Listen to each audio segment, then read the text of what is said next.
जय श्री कृष्ण दोस्तों, मेरे YouTube चैनल कृष्णा जी के भरोसे में आपका स्वागत है। आज हम दूसरे दिन यानी कि ब्रह्मचारिणी माता का अध्याय करेंगे, पाठ सुनेंगे। तो चलिए शुरू करते हैं।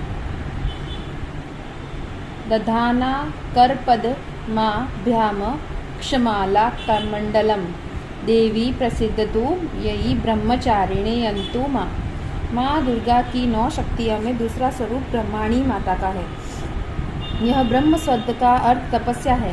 ब्रह्मचारिणी अर्थात तप की चारिणी, तप का आचरण करने वाली। ब्रह्मचारिणी देवी का स्वरूप पूर्ण ज्योतिमय एवं अत्यंत भव्य है।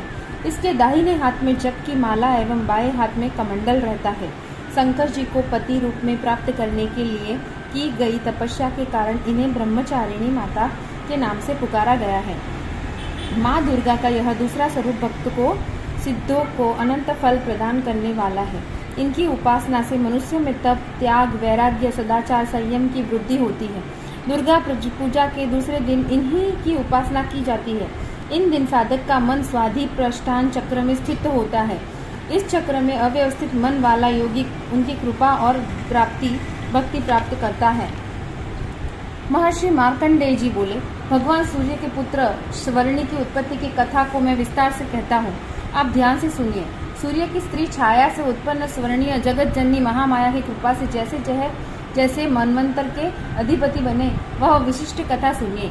प्राचीन काल में स्वरोचित मनवंतर के चैत्र वंश में राजा सूरत समस्त पृथ्वी के चक्रवर्ती राजा हुए। वे अपनी प्रजा का अपने पुत्रों की भांति पालन करते थे। यवन राजाओं से राजा सूरत की शत्रुता हो गई। दुष्ट दलन राजा सूरत के उनका भयंकर युद्ध हुआ और थोड़ी सेना होने के कारण यवन राजाओं ने सूरत को हरा दिया। इसके बाद राजा अपने नगर में आकर राजे से कहने लगा तो भी अन्य शत्रु राजाओं से राज्य सूरत पर चढ़ाई कर दी और नगर में भी दुराचारी मंत्रियों ने राजा को कोष, सेना तथा समस्त वस्तुओं में छीन लिया। तब राजा हार कर अकेला ही घोड़े पर सवार होकर शिकार खेलने के बहाने घोर जंगल में चला गया। वहां उन्होंने महर्षि मेघा का सुंदर आश्रम देखा तो अहिंसक सिंह आदि पशुओं का शिष्य और मुनियों को शोभित था। वहां बैठे हुए महर्षि मेघा को राज सूरत से नमस्कार किया और मुनि से उचित सत्कार पाकर उसी आश्रम में रहने लगा। कुछ समय के बाद फिर वह अपने राज्य तथा प्रजा की चिंता के विचारने लगा कि जिस राज्य को मेरे पूर्वजों ने भली भांति चलाया और प्रजा का पालन किया, वह आज मुझसे दूर चला गया। वे दुष्ट मंत्री राज्य का पालन धर्म नीति से अनुसार कर रहे होंगे या नहीं, और मेरा मुख्य हाथी भी दुश्मनों के वश में हो जाने की क्या कष्ट भोगता होगा। जो आज्ञाकारी नौकर नित्य प्रशंसा से धन और भोजन प्राप्त करते थे, अब उन दुष्ट राजाओं के आश्रम में रहकर कष्ट पाते होंगे। मंत्री राजा के धन को कुमार्ग में व्यर्थ ही खर्च करते होंगे। जो धन मेरे पूर्वजों ने बड़े कष्ट से प्राप्त किया था, सो खत्म हो गया। इस प्रकार वह राजा राज्य की सभी बातों को चिंता करने लगा। कुछ समय पश्चात एक दिन आश्रम के समीप एक वैश्य को आते देखा तो राजा ने उससे पूछा कि अरे भाई, तुम कौन हो और यहाँ कैसे आए हो? तुम्हारा मुख मलिन शोककुल दिखाई दे रहा है, इसका क्या कारण है? इस प्रकार राजा सूरत की बातों को सुनकर उस समाधि नाम के वैश्य ने कहा कि हे राजन, मैं समाधि नाम का एक वैश्य हूँ। मेरा जन्म धनवान कुल में हुआ है। मेरे दुष्ट स्त्री व पुत्र आदि ने मुझे धन से लोभ के घर से निकाल दिया और मेरा धन छीन लिया। मैं धन, स्त्री, पुत्र से रहित हूँ। अब अकेला दुखी होकर इस वन में आया हूँ। मुझे अपनी स्त्री व एवं बंधुओं का कुछ नहीं पता। मैं यहाँ रहने के कारण अपनी स्त्री, पुत्र तथा स्वजनों की परिस्थितियों को कोई नहीं जानता कि वे इस समय अपने स्थान पर सुखी है या दुखी। मैं यह भी नहीं जानता कि मेरे पुत्र सदाचारी है या व्यभिचारी।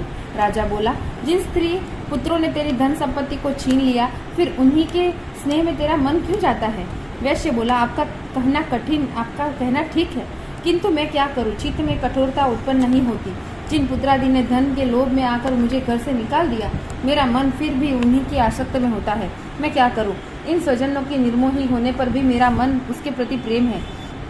मार्कंडेय ऋषि बोले, हे ब्राह्मण, इसके तत्पश्चात राजा सूरत वैश्य दोनों मेघा मुनि के समीप जाकर प्रणाम करके बैठ गए और मेघा ऋषि ने कथा प्रसंग करने के लिए राजा को बोला, हे भगवान, मैं आपसे एक बात पूछना चाहता हूँ, आप कृपा करके बताओ। हे महाराज, मेरा मन वश में नहीं है, इससे मुझे दुख है। गए हुए राज्य तथा अन्य सभी स्त्री पुत्र बांधवों की ममता मुझ में अभी तक बनी हुई है। मैं मुनि श्रेष्ठ यह जानते हुए भी मेरा स्नेह उनसे अज्ञानों की भांति विशेष बढ़ता जाता है और इस समाधि वैश्य को इनके स्त्री पुत्रादि के त्याग दिया है तथा इससे घर के बाहर निकाल दिया है। यह भी इनके अत्यंत आसक्त रहता है। इसी तरह हम दोनों बहुत दुखी है। हे मुनिवर, उनके दोषों का जानते हुए भी हम दोनों का हृदय उनके प्रति ममता के आसक्त हो रहा है। इतना ज्ञान होते हुए भी ऐसी ममता क्यों है? हम दोनों को अज्ञानियों की भांति मूढ़ता क्यों उत्पन्न हो रही है? महर्षि मेघा बोले, समस्त जंतुओं को जानने योग्य ज्ञान होता है। सभी प्राणी अलग अलग होते हैं। कुछ दिन में नहीं देखते तो कुछ रात में नहीं देखते, कुछ दिन रात में समान दृष्टि देखते हैं और मनुष्य ज्ञान युक्त है। यह सत्य है, इससे स्नेह नहीं है। केवल इनमें नहीं, सभी पशु पक्षी मृगादि में भी मनुष्य की भांति नहीं ज्ञान होता। यह स्थूल ज्ञान होता है। जैसे मनुष्य का आहार आदि की इच्छा उत्पन्न होती है, वैसे ही पशु पक्षी आदि में भी आहार विहार निद्रा और मैथुन आदि की इच्छा उत्पन्न होती है। ज्ञान होने पर भी पक्षियों को तो देखता है। भूखे होने पर भी ममता वश में अपने बच्चों को चोट से स्नेह में चुग्गा देकर प्रसन्न होते हैं। हे राजन, मनुष्य भी अपने पुत्र पौत्रों के इसी भांति बर्ताव करते हैं। वह पालन पोषण इस इच्छा से करते हैं कि जब हमारी वृद्धावस्था आएगी तब हमारा पालन पोषण वे करेंगे। क्या तुम यह नहीं देखते कि पुत्रादि उनका भरण पोषण भी नहीं करे तो माता पिता तो क्या करेंगे? क्योंकि विश्व की स्थिति तो रखने वाली महामाया के प्रभाव से वे मोह के गड्ढे में डाले दिए गए हैं। इसमें कोई आश्चर्य नहीं है, क्योंकि यह भगवान विष्णु की योग निद्रा है जिससे संसार मोहित हो जाता है। यही भगवान की महामाया है। वह भगवती देवी बड़े बड़े ज्ञानों के मन को जबरदस्त खींचकर मोह में डाल देती है। इस देवी ने ही चराचर विश्व को उत्पन्न किया है और यही देवी प्रसन्न होकर भक्तों को वरदान भी देती है जिससे मुक्ति मिलती है। वही मुक्ति की परम हेतु सनातनी ब्रह्म ज्ञान स्वरूपा विद्या है। राजा बोला, हे भगवान, आप जिसे महामाया कहते हैं वह कौन सी देवी है? वह देवी कैसे उत्पन्न हुई? उसका क्या कार्य क्या है? उसका स्वभाव स्वरूप उत्पत्ति आदि विषय में भी सुनना चाहता हूँ। ऋषि बोले, वह देवी नित्य स्वरूप है और चराचर में व्याप्त है, तथापि उसकी उत्पत्ति अनेक भांति से है। उस कथा को मुझसे सुनो। ये भगवती देवताओं के कार्य सिद्ध करने के लिए उत्पन्न होती है। वह अजन्मा होकर भी उत्पन्न कहलाती है। जब भगवान विष्णु संपूर्ण विश्व को त्याग देते हैं, अनंत में जल ही जल करके योग निद्रा में शेष सैया पर सो रहे थे, उस समय विख्यात मधु और कैठब नाम के दो घोर असुर भगवान विष्णु के कान की मैल से पैदा हो गए। ब्रह्मा जी को मारने के लिए तैयार हुए। ब्रह्मा जी विष्णु भगवान की नाभि कमल पर स्थित थे। उन दोनों को भयंकर असुरों को मारने को आते देखकर भगवान विष्णु को सोता हुआ देखकर ब्रह्मा जी योग मुद्रा की प्रसन्न तथा एकाग्र मन से स्तुति करने लगे, जिससे कि भगवान विष्णु के नेत्रों से भगवती योग माया अपना प्रभाव हटा ले और भगवान जाग पड़े। वह योग महा विश्वेश्वरी जगत माता स्थिति एवं संहार करने वाली भगवान विष्णु की अतुल तेज वाली निंद्रा स्वरूपा अनुपम शक्ति है। ब्रह्मा जी बोले, हे महामाया, तुम ही स्वाहा स्वाहा हो, तुम ही स्वधा हो, तुम ही वष्टकार स्वर हो, अमृत भी तुम ही हो, अक्षरों में स्वर भी तुम ही हो, नित्य आदि माया व्यंजन तुम ही हो। हे देवी, तुम ही संध्या सावित्री और संसार की जननी हो। और हे देवी, विश्व को उत्पन्न पालन और संहार करने वाली आप ही हो। आप ही महाविद्या महादेवी महासुरी हो। आप ही समस्त चराचर में तीनों गुणों को रजव तम और सत्व को उत्पन्न करने वाली प्रकृति हो। आप ही काल रात्रि हो। आप ही खड़ग शूल घोर गदा चक्र शंख धनुष बाण भूषणी परिघ आदि अस्त्र शस्त्रों को धारण करने वाली हो। हे देवी, आप ही सौम्य हो तथा संसार में आप ही अति सुंदर हो, पर तथा अपरों की श्रेष्ठ आप ही परमेश्वरी हो। जो इस विश्व की रचना और पालन संहार करते हैं उनमें श्रेष्ठ आप परमेश्वरी हो।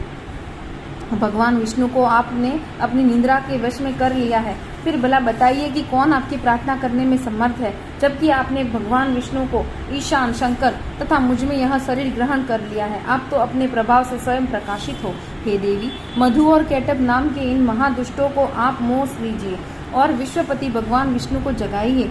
इन दोनों महाअसुरों का संहार करने के लिए भगवान को बुद्धि दीजिए। ऋषि बोले, इस तरह जब ब्रह्मा जी ने मधु और कैटब असुरों के संहार के लिए जब भगवान विष्णु को जगाने के लिए देवी की प्रार्थना की, तो उस समय भगवान विष्णु ने नयन मुख नाक भुजा हृदय और वक्षस्थल से निकलकर अव्यक्त योग माया उपस्थित हो गई और योग निद्रा से भगवान जाग गए। तदनंतर भगवान विष्णु ने उन पराक्रमी वीर्यवान मधु और कैटब असुरों को देखा जिनकी ब्रह्मा जी को खाने के लिए आंखें लाल हो रही थी। उसी समय भगवान विष्णु ने शेष शैया पर उठकर उन असुरों से 5000 वर्ष तक केवल बाहु युद्ध किया। अति बलशाली महाउन्नम्द दोनों असुरों को महामाया ने मोहित कर रखा था। अतः दुष्टों ने भगवान से कहा कि आप हमसे वरदान मांगो। भगवान ने कहा, यदि तुम मुझ पर प्रसन्न हो, मेरे हाथों तुम्हारी मृत्यु हो। मैं तो केवल यही वर चाहता हूँ। ऋषि बोले। इस बात जब भगवान ने उनसे यह वरदान ले लिया तो वे भगवान से कहने लगे कि हमें सर्वत्र जल ही जल दिखाई देता है, इसलिए हे भगवान हमारा वध उस स्थान पर कीजिए जिस जगह पर पानी न हो। ऋषि मेघा ने कहा। तब भगवान विष्णु ने शंख, चक्र और गदा धारण किए। उन्होंने तथास्तु कहा और दोनों के सिर अपनी जांघों पर रखकर चक्र से काट दिया। इस प्रकार यह महामाया देवी श्री ब्रह्मा जी की प्रार्थना करने पर स्वयं उत्पन्न हुई। हे राजन, मैं अब अपने प्रभाव को बताता हूँ, आप ध्यान से सुनो। दूसरा अध्याय, देवी जी का प्रादुर्भाव, वह महिषासुर की सेना का वध। ऋषि बोले। प्राचीन काल में देवताओं का राक्षसों में 100 वर्ष तक युद्ध हो रहा था। उसी समय राक्षसों का स्वामी महिषासुर एवं देवताओं के स्वामी इंद्र थे। उस समय युद्ध में देवताओं की सेना महाबली राक्षसों से पराजित हो गई। तब सभी देवताओं को जीतकर महिषासुर स्वयं इंद्र बन बैठा। तब हार कर सभी देवता ब्रह्मा जी शरण में गए। जहाँ विष्णु तथा शंकर जी विराजमान थे, वहाँ पर देवताओं ने महिषासुर के सभी उपद्रव एवं अपने पराजित होने आदि तथा पूरा वृत्तांत कहा सुनाया। देवताओं ने कहा कि महिषासुर ने तो सूर्य, अग्नि, पवन, चंद्रमा, यम तथा करुण इत्यादि अन्य देवताओं के भी सभी अधिकार छीन लिए। स्वयं ही सबका अधिपति बन बैठा। उसने सभी देवताओं को स्वर्ग से निकाल दिया। महिषासुर महादुरात्मा है। सभी देवताओं पृथ्वी पर मनुष्यों की भांति विचर कर रहे हैं। उसके वध का आप कोई उपाय कीजिए। इस प्रकार विष्णु जी तथा शंकर जी ने देवताओं की वाणी सुनी तो क्रोध में भर गए। तब भगवान विष्णु, ब्रह्मा तथा शंकर के मुख से एक तेज प्रकट हुआ। इसी प्रकार इंद्र आदि देवताओं के शरीर से भी महान तेज प्रकट हुआ। सभी तेज मिलकर एक हो गए। वह तेज इतना उग्र था जैसे कि चलता हुआ पर्वत हो। देवताओं ने देखा कि उनकी ज्वालाएं संपूर्ण दिशाओं में फैल रही है। जब वह एक हुआ तो नारी के रूप में हो गया। भगवान शंकर जी के तेज से उसका मुख प्रकट हुआ। यमराज के तेज से उसके बाल हुए। विष्णु के तेज से उस देवी की भुजाएं प्रकट हुई। चंद्रमा से दोनों स्तन, इंद्र से तेज और उसका कटी प्रदेश, वरुण से तेज और जंघात उर्स्थल, पृथ्वी से तेज और निमित्त का निर्माण हुआ। ब्रह्मा जी के तेज से दोनों चरण हुए। सूर्य के तेज से चरणों की उंगलियां हुई। वसुओं के तेज से हाथों की उंगलियां हुई। कुबेर के तेज से नासिका का निर्माण हुआ। उसके दांत प्रजापति के तेज से प्रकट हुए। अग्नि के तेज से 3 नेत्र हुए। संध्याओं के तेज से दोनों भौहें हुई। वायुओं के तेज से दोनों कान उत्पन्न हुए। इसी प्रकार दूसरे देवताओं के तेज द्वारा भगवती का प्रादुर्भाव हुआ।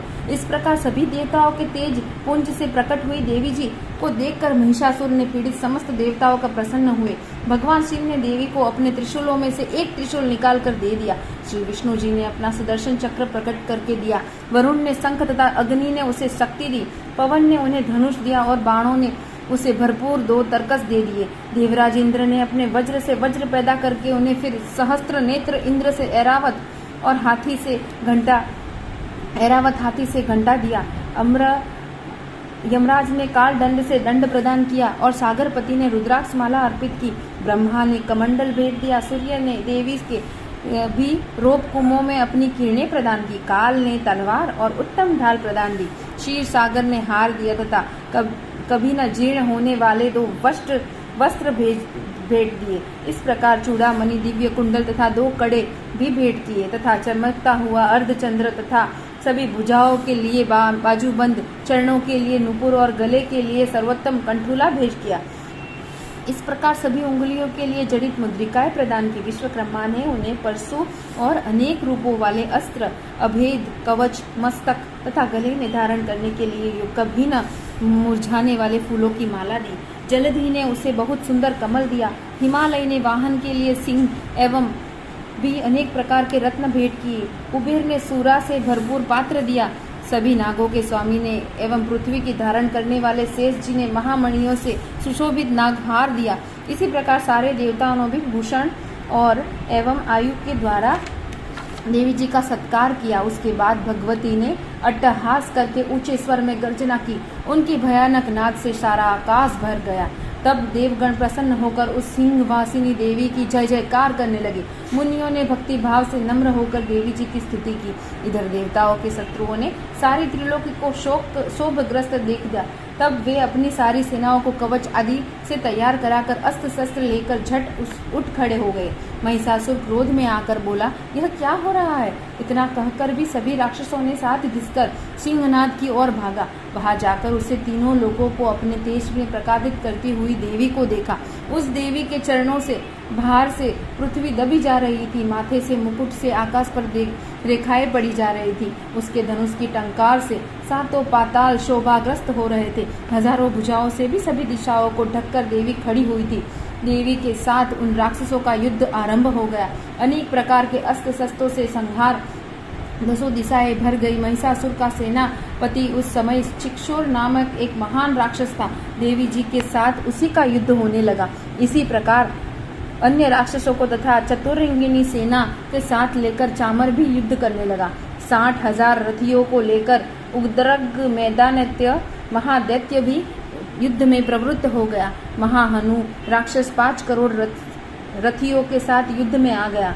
60 लाख रथियों से आवृत्त राक्षस युद्ध उतर पड़ा। पारिवारिक दैत्य हाथी एवं घोड़े के अनेकों सवारों के समूह से घिरा हुआ रथियों को साथ लाकर देवी जी के साथ युद्ध करने लगा।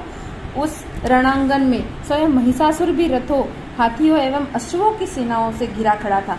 तोमर, भिंदीपाल, शक्ति, मसूल, परशु, षष्टित, खंग आदि अस्त्रों से युद्ध में दुर्गा जी के साथ युद्ध करने लगे। यह राक्षसों ने दुर्गा जी पर शक्तियां छोड़ी एवं दूसरों ने पास फेंके। तब चंडिका देवी ने अस्त्र शस्त्रों की वर्षा करके उन्हें तोड़ डाला। इधर देवी जी का वाहन सिंह भी क्रोध में आ गया। अपने गर्दन से बाल हिलाता हुआ दैत्यों की सेना में इस प्रकार घूमने लगा जैसे वन में अग्नि फैलती जा रही है। उस युद्ध भूमि में युद्ध करती हुई अंबिका ने जितने श्वास छोड़े वे ही झटपट सैकड़ों हजारों गणों के रूप में परिगणित हो गए। प्रकट होकर उन गणों ने खंड, विभिन्नपाल, परशु, शशि आदि शस्त्रों से युद्ध प्रारंभ किया। देवी जी की शक्ति की वृद्धि पाकर वे गण दैत्यों का नाश करने लगे। साथ में दूसरे गण नगाड़े, शंख आदि बजाने लगे। महती प्रसन्नता देने वाले उस युद्ध रूप उत्साह में कुछ एक ने मृदंग बजाई। तब देवी जी ने त्रिशूल, गदा और शक्तियों की वर्षा से तलवार आदि शस्त्रों ने सैकड़ों महान असुर मार डाले और दूसरे कितने ही दैत्यों को घंटा से भयप्रद नाद से मूर्छित करके मार गिराया। राक्षसों को पास बांधकर पृथ्वी पर घसीटा डाला। किसने तो गदा की चोट से घायल होकर पृथ्वी पर सो गए। मसूलों के प्रहारों से कई एक रुधिर वमन करके लगे और कई एक शूल धारा वक्षस्थल फट जाने की पृथ्वी पर सो गए। कितने ही राक्षस बाणों की वर्षा द्वारा युद्ध करते हुए प्राण छोड़ने लगे।